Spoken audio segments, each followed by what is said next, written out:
What's up, peeps? It's that day of the week, and it's your boy Chico coming at you with new comics. New fucking comics for the week. Now, it is a short stack, but we got some hits today, man. Again, not too bad. Not too bad, not too bad. So let's dive right into this bitch, right? We start off with the House of Ideas. And one of my favorite books, currently coming from then, Wolverine's Revenge. It's an Elseworlds book. Alternate reality, of course, right? But it's just a lot of fun. It gives you an opportunity to have Wolverine just going berserk and ripping through shit from Jonathan Hickman and Greg Capullo. It's Greg Capullo's first time back drawing full time for Marvel, and he's just destroying it, really, in the best ways.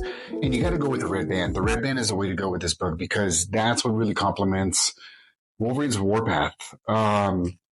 Spoiler alert, this is the only book out of the stack that I've read so far.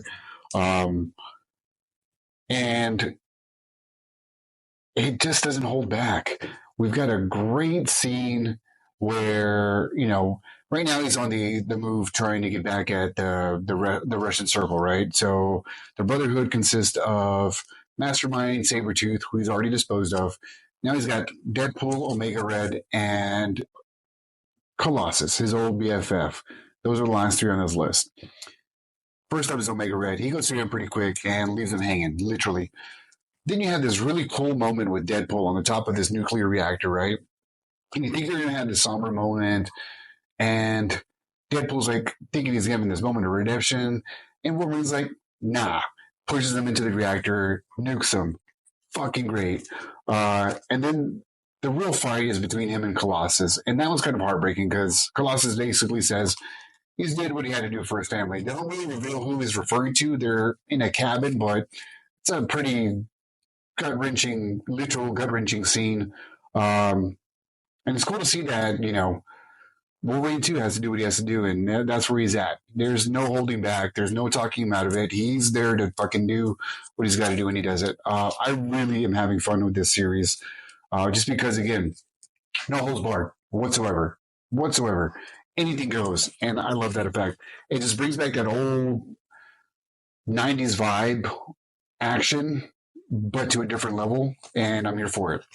Ultimate X-Men, number 8. Again, taking a minute to get into the manga vibes of this book. I went with this variant with the Peach Monaco designs of Mori and Natsu, just because it was cute. Honestly, it was adorable, so I picked it up. Why not?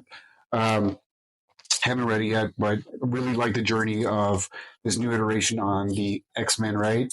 How they're being forged together, and their adventure against the Shadow King. Really cool interpretation. Really anticipating how they're going to blend with this new Ultimates world, because again, it's a whole different take. It's a really different take, but it's really cool. So I'm glad I didn't jump off the cliff on that one and ditch the book. Long Halloween. The Last Halloween, follow to the Long Halloween. Issue 2, the J. Scott Campbell cover. Gotta love it. J. Scott Campbell's just been killing it for fucking ever. Gotta love this variant. There were a handful of choices, but this one was fire. This one was just fire. This one, the first issue was illustrated by Edward Risso, great artist. Each issue is being taken on by different artists. This one by Klaus Johnson. And they're all honoring Tim Sale in their own way. This is a good follow-up. Again, I haven't read it yet, but I'm really anticipating it. The original story was great. So far, so good with the last Halloween.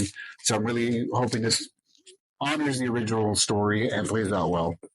The Moon is Following has been really cool. This is recommended to me by my boys over at Hall of Justice, my LCS. And it's a really trippy book. Darren Warren Johnson and Riley Rosmo are killing it. Can't wait to read this one. I'm digging what I'm here and thankful that the guys put me on this one. Great stuff. Also from the indie circuit, sort of. Thundercats, number 9. Thundercats, love the property. One of my favorite tunes as a kid. Again, one of the other ones where I was kind of holding on to for nostalgic reasons, but almost kind of jumped off because the story was kind of going back and forth. But it finally took a stride in the right direction, and it's got a hold of me now, and I'm digging it. This Declan Shaw, Declan Shalvey cover was a cool cover. I dug it, black and white. Don't know what the ratio is. Don't know any of that shit, but it was cool. So I grabbed that one. This one I didn't even know was coming out. I just remember the toy line back from the 80s. I don't know the backstory. I think there was a tune where they tried to spin it into a tune. Again, all I remember is the toys, and the toys were fucking awesome. And I'm referring to the Sectosaurs.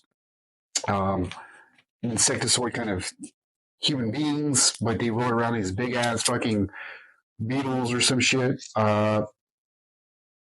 But yeah, I saw this on the shelf. I was like, oh, fuck yeah. I gotta pick this up and see what it's about. I'd love to find out more about these characters. So we are. Let's see if it holds up. I really don't think they ever got a chance to explore anything with these this property back in the 80s. So I'm hoping this can take it, elevate it. I mean, from a character design point, they were pretty fire. I mean, pretty fucking cool. So I really dug it. And because I am who I am, if I see a blank, I'm going to scoop it up and do my thing with it. So look forward to seeing that on the gram. Chico's _chicken_scratch with a K for all the art. And that's what I got, man. Let me know if what you think about these hits down below in the comments. Like, follow, share, subscribe. You know the drill. And of course, as always, appreciate you.